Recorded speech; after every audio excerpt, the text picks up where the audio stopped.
Liz Crede is an organisation development consultant.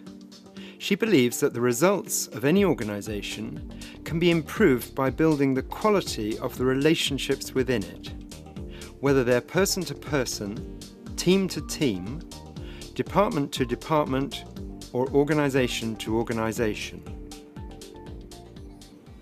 Liz, what are the issues to consider when manufacturing abroad? I think there are three key issues to consider. The first is the business environment that you will be working in. The second is the local conditions to be considered. And the third are the language and cultural differences that might be there. Within the business environment, it's looking at the legal and financial systems that you'll have to work within, which might be very different to the ones you're used to. With the local conditions, it's about wage levels and the availability of the local workforce. And with culture and language, it's how to deal with any language differences there might be and how to make sure that communications really work well. What are the advantages and disadvantages of each of the possible locations? Well, for location A, I think the advantages are that there's a low import tax for cycles, there's a very good rail network, and the workforce will be readily available.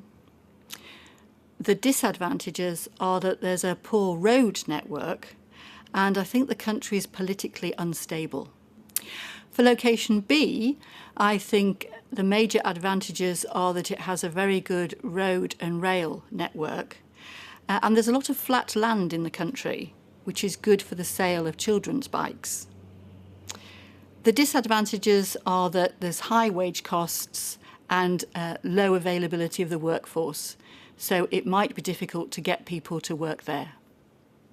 The big advantage for location C is that the economy is growing fastest than all the other locations, and this will be good for cycle sales. Also, the tax on profits is low. The main disadvantage is that the tax on imported cycle parts is relatively high. And finally, location D. The government is encouraging foreign investment, and therefore they are offering a tax holiday for 3 years, which means you pay no tax for that time. The disadvantage is that after that, the tax rate you'll pay is the highest of all the options. Which location would you choose and why? It's not an easy choice because each location has its advantages and disadvantages.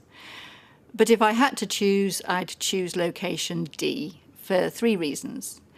The first is that it has a mixed landscape, so it should be good for sales of all types of cycles. Secondly, it has a good airport structure, and there's further investment planned for rail and road. And thirdly, there's average wage rates and high unemployment, so it should be relatively easy to recruit the workforce needed.